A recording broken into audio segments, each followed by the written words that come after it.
নমস্কার সবাইকে, আমি প্রমিতা। আমার একটি সম্পূর্ণ নতুন ব্লগে আপনাদের সবাইকে স্বাগত জানাই। আমি গেছিলাম হচ্ছে দিল্লি আমার হাজব্যান্ডের কাছে বিয়ের পরে, তারপরে সেখান থেকে গেছিলাম মুসৌরি এবং সেখানে 4 দিন স্টে করার পরে আমরা ফিরতি পথে ঢুকেছিলাম হচ্ছে হরিদ্বারে। মুসৌরি থেকে এসে পৌঁছেছিলাম মোটামুটি হচ্ছে তখন বেজে গেছিলো 4টে। তারপরে আমাদের যেহেতু সন্ধ্যা আরতি দেখবার ইচ্ছে ছিল, তো সেই কারণে আমরা হারকিপৌড়ি ঘাটের কাছাকাছি একটা ভালো হোটেল নিয়ে নিই এবং সেখানে আমরা ফ্রেশ হয়ে জামা চেঞ্জ করে নিয়ে আমরা সেখান থেকে 2-3 মিনিটের হাঁটা পথে গিয়ে পৌঁছোই হারকিপৌড়ি ঘাটে এবং সেখানে গিয়ে দেখি অলরেডি সন্ধ্যা আরতি স্টার্ট হয়ে গেছে। গঙ্গার ওই পাড়টাতে হচ্ছে যারা সন্ধ্যা আরতি দেখছেন তাদের লাইন রয়েছে, মানে তারা ওদিকটায় রয়েছে, আর যারা এদিকটায় হচ্ছে সন্ধ্যা আরতি করবেন তারা হচ্ছে আমাদের সাইডটাতে ছিলেন। তো আমার ইচ্ছে ছিল খুব যে আমি সন্ধ্যা আরতি করব। এখানে আমি কিছু হচ্ছে ভিডিও শ্যুট, তারপরে হচ্ছে ফটোশ্যুট, এগুলো আমরা করে নিয়েছিলাম। কিন্তু তার আগে আমাদের সঙ্গে হয়ে গেছিলো একটা বিশাল বড় স্ক্যাম। যারা হরিদ্বারে আসবেন মনে করছেন তাদেরকে বলবো যে এই স্ক্যাম থেকে বিরত থাকবেন। আর যারা অলরেডি এসেছেন হরিদ্বারে, আপনাদের যদি এরকম কোনো অভিজ্ঞতার সম্মুখীন আপনারা হয়ে থাকেন তাহলে কমেন্ট বক্সে অবশ্যই জানাবেন, যে অভিজ্ঞতার কথা অবশ্যই শেয়ার করবেন যে হরিদ্বারে গিয়ে আমাদের মতো কেউ স্ক্যামের সম্মুখীন হয়েছেন কিনা। এখানে কেমন সন্ধ্যাবেলায় সবাই হচ্ছে গঙ্গা স্নান করছিল, আমারও খুব ইচ্ছে ছিল গঙ্গা স্নান করার, কিন্তু আমার হাজব্যান্ড বলেছে মোটেও না, প্রচুর ঠান্ডা, আমার দিল্লি থেকে এটা একদমই বেশি দূরে নয়, আমি তোমাকে আবার পরে নিয়ে আসবো, তখন তুমি যত ইচ্ছা গঙ্গা স্নান করো। তো সেই জন্য আমার করা হয়নি।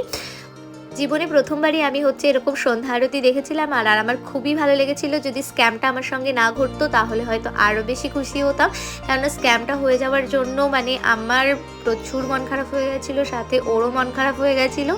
কেননা মানে স্ক্যামটা কি হয়েছিল বলি, যে আমাদের ইচ্ছে ছিল সন্ধ্যা আরতি করা, তো আমরা প্রদীপ সব কিছু কিনে নিয়েছিলাম, কিন্তু হঠাৎ করে একটা পুরোহিত এসে আমাদের বলে যে এরকম পুজো করবার জন্য, এবং আমরা সেই পুজোটা মানে এক প্রকার জোর করে ধরে আমাদেরকে পুজো করানো হয়। তো আমাদেরকে ওই তো যাই হোক, আমি সেই স্ক্যামটার কথা বলছি। তো আমরা কিছু যে ফটোশ্যুট করে নিয়েছিলাম, তো সেই ফটোশ্যুটগুলো হচ্ছে এগুলো ছিল, যেটা আমাদের স্ক্যামের পরে আমরা এই ফটোশ্যুটগুলো করেছিলাম। প্রচণ্ড হচ্ছে মানে কি মন খারাপ নিয়ে করেছিলাম। তো স্ক্যামে কি হয়েছিল, যে পুরোহিতা বলেছিল যে পুজোর জন্য, তো সে অলরেডি পুজো করেই যাচ্ছে। তারপরে এরকম বলছে 3টে ব্রাহ্মণের জন্য খাবারের টাকা বা 5টা ব্রাহ্মণের খাবারের টাকা, এই করে আমাদের যখন বলে যে আমার দক্ষিণা কত, তখন দক্ষিণাতে বলে যে 1151 টাকা। তখন তো আমার মাথায় হাত, ভাই 1151 টাকা কে দেয়?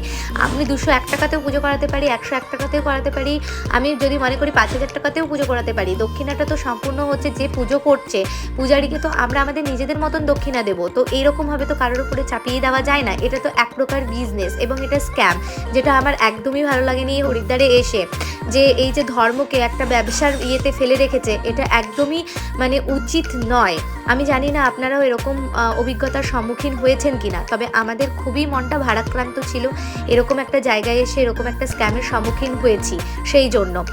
তারপরে আমরা একটুখানি সন্ধ্যাবেলায় হেঁটে রাস্তাঘাট দেখি, নানা রকম হচ্ছে এখানে কি সুন্দর করে রাস্তা এরকম সাজানো ছিল, ভালো লাগছিল। রাস্তার 2-4 ধার দিয়ে মানে পুরো পুজোর জিনিসের সামগ্রী কেনবার জন্য প্রচুর দোকান ছিল, তাছাড়া গার্মেন্টসের দোকান ছিল।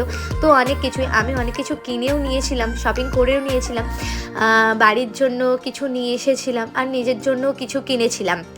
তবে জায়গাটা সত্যি খুবই সুন্দর ছিল। আমি জীবনে ফার্স্ট টাইম মানে গেছিলাম, কিন্তু আমার সাথে ওই স্ক্যামটা না হলে বোধহয় অনেক বেশি ভালো হতো। তো আমরা বিকেলবেলায় এসে মানে তারপরে আর কিছু খাওয়া হয়নি। তো আমরা রাত্রিবেলায় হচ্ছে এখান থেকেই একটা বেরিয়েই হচ্ছে দাদা বৌদি হোটেল বলে একটা ইয়ে ছিল, যেখানে মানে যত বাঙালি আসেন হরিদ্বারে তারা সবাই ওখান থেকেই খায়, এবং সত্যি খাবার কোয়ালিটি এত ভালো ছিল, পুরো বাঙালি খাবার ছিল আর নিরামিষ। আর আমি যেহেতু নিরামিষে আসি সম্পূর্ণভাবে, তো আমার না খুবই ভালো লেগেছিল খাবারগুলো, নানা রকম পদ দিয়ে সাজিয়ে ভাত খেয়েছিলাম, তো আমার খুব ভালো লেগেছিল।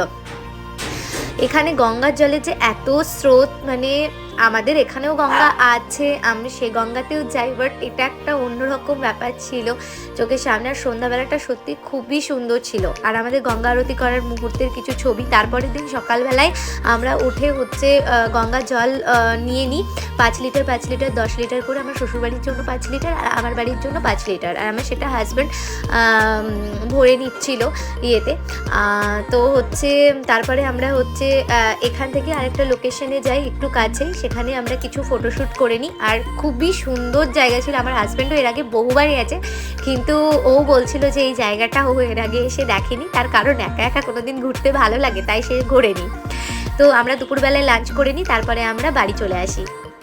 আমাদের হরিদ্বার স্টেশন থেকে রাত্রি 9টায় ট্রেন ছিল, তো তারপরে আমরা ওখান থেকে হরিদ্বার থেকে রেল স্টেশন যাই, তারপরে আমরা রেলে করে আমরা দিল্লি চলে আসি।